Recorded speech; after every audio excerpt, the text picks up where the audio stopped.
Welcome to my సాయిరిది YouTube channel. ఈరోజు egg పులుసు వేస్తున్నా.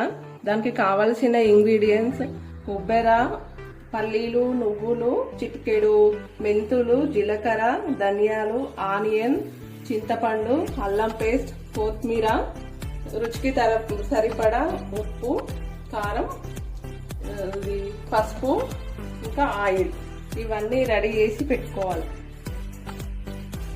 ఎగ్స్ స్టవ్ పైన పెట్టి ఒక 20-15 మినిట్స్ ఉడికించుకోవాలి. అంతలోపు నేను ఇటు సైడ్ మసాలాలన్నీ రెడీ చేసుకుంటా ఫ్రెండ్స్. ఇవన్నీ వేయించుకొని పక్కన పెట్టుకొని మిక్సీ పేస్ట్ వేయాలి.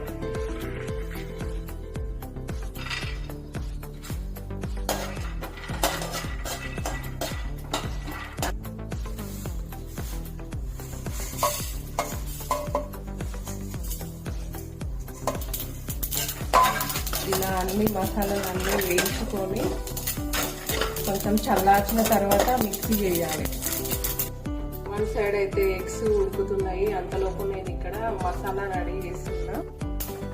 ఆనియన్స్ డైరెక్ట్ కోసి నూనెలో వేయడం కంటే దొడ్డు నూనెలో వేయించుకొని మిక్సీ పట్టి ఆ పేస్ట్ని స్టార్టింగ్ ఆయిల్ వేసిన తర్వాత పేస్ట్ వేయాలి. మంచిగా గుడ్నది గ్రేవీ వస్తుంది, బాగుంటుంది టేస్ట్.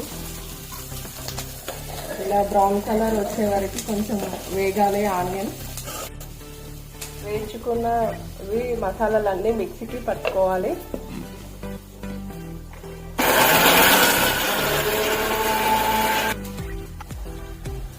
ఈ మసాలా పౌడర్లో మిక్సీ పట్టుకున్న తర్వాత ఇందులోనే కావాల్సిన రుచికి సరిపడా కారం పొడి, సాల్ట్ వేసుకోవాలి. ఇందులోనే వేసుకొని మిక్సీ పట్టాలి. అప్పుడు మంచిగా గ్రైండ్ అయ్యి మంచిగా మసాలా అనేది బాగుంటుంది. డైరెక్ట్ మనం కర్రీలో వేయొద్దు. పేస్ట్ కొంచెం వాటర్ వేసుకుంటే మంచిగా గ్రైండ్ అయ్యి మంచిగా వస్తుంది. మసాలా అనేది మెత్తగా వస్తుంది.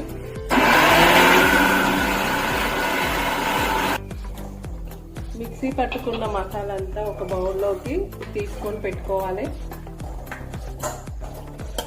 వేయించి పెట్టుకున్న ఆనియన్ ఇది కూడా మిక్సీకి చేయాలి. మిక్సీ చేసి పేస్ట్ లాగా చేయాలి.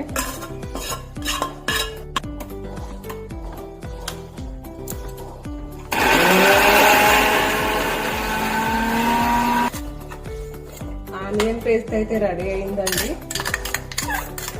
ఇప్పుడు స్టవ్ వెలిగించి స్టార్ట్ చేద్దాం.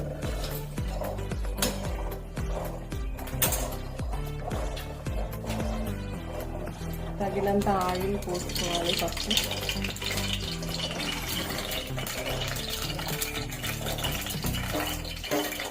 ఆయిల్ వేడెక్కిన తర్వాత మనం పేస్ట్ వేసుకున్న ఆనియన్ ఆయిల్లో వేయాలి. మంచిగా ఇది బ్రౌన్ కలర్ వచ్చేంత వరకు వేగాలి. మనకు మంచిగా వేగితేనే టేస్ట్ వస్తుంది, లేకపోతే పచ్చి వాసన వస్తుంది ఆనియన్. ఇలా మిక్సీ చేసి పేస్ట్ వేయడం వల్ల కర్రీ అనేది మంచి సూప్ వస్తుంది.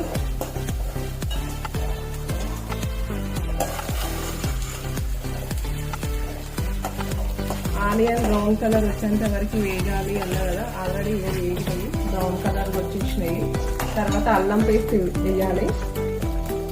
అల్లం పేస్ట్ కూడా మంచిగా నూనెలో మగ్గించాలి. మగ్గిన తర్వాత కొంచెం పసుపు, తర్వాత కొత్తిమీర, పుదీనా వేయాలి. ఇవన్నీ మరిగిన తర్వాత మనం చేసుకున్న మసాలా పేస్ట్ను వేయాలి.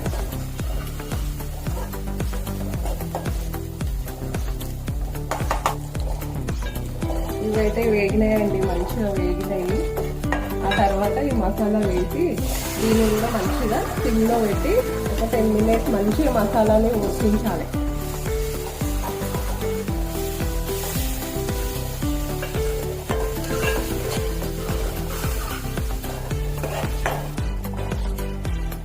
ఉడుకుతున్నప్పుడు కొన్ని వాటర్ వేసి ఇంకా ఒక 10 మినిట్స్ మంచిగా మసాలా అనేది మంచిగా ఉడికితే బాగుంటుంది. ఒక 10 మినిట్స్ మసాలాని మంచిగా ఉడికించుకోవాలి. అంతలోపు ఇక్కడైతే ఎగ్స్ ఉడుకుతున్నాయి. ఇవి ఉడికినాయి ఆల్మోస్ట్ 15 మినిట్స్ అవుతుంది పెట్టి, 15 నుంచి 20 మినిట్స్ అవుతుంది పెట్టి. అయితే ఇవి తీసుకొని ఇలా కాఫ్ పెట్టుకోవాలి ఎగ్స్కి. ఇలా కాఫ్ని పెట్టుకోవడం వల్ల ఏంటి అంటే మసాలా అనేది మంచిగా దీనికి పట్టుకొని టేస్టీ ఉంటుంది గుడ్డు. ఉడుకుతున్న మసాలాలో గుడ్లు వేసేసుకుందాం. మసాలా మంచిగా దగ్గరికి బాగా ఉడికింది. ఇలా నూనె పైన వేరుకునేంత వరకు ఉడికితే మంచిగా ఉడికినట్టు. ఇక సేమ్ అదే మాదిరిగా ఇక్కడ అయ్యిందంటే ఇందులో మనము ఎగ్స్ వేసుకుందాము. ఎగ్స్ వేసుకొని మంచిగా ఒక 5 మినిట్స్ మసాలా అనేది ఎగ్గుతో అయిపోయేంత వరకు సిమ్లో స్టవ్ పెట్టుకొని ఉంచుదాం.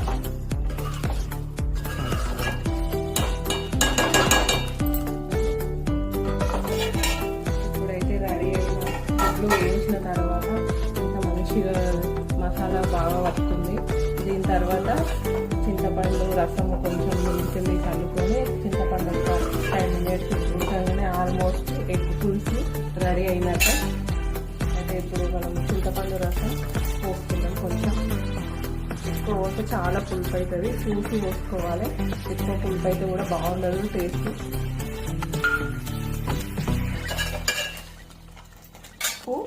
ఒక 5 మినిట్స్ ఉడకాలి. కొన్ని వాటర్ పోసుకుందాం. చాలా దగ్గరికి అయిపోయింది. ఈ పులుపు ఉడికిన తర్వాత కూర అయినట్టే. మనం కొంచెం మీది నుంచి గరం మసాలా వేసుకుందాం. ఆ మసాలాలలో గరం మసాలా వేయలేను కాబట్టి ఎప్పుడైనా నేను దించే ముంగలు వేస్తాను గరం మసాలా.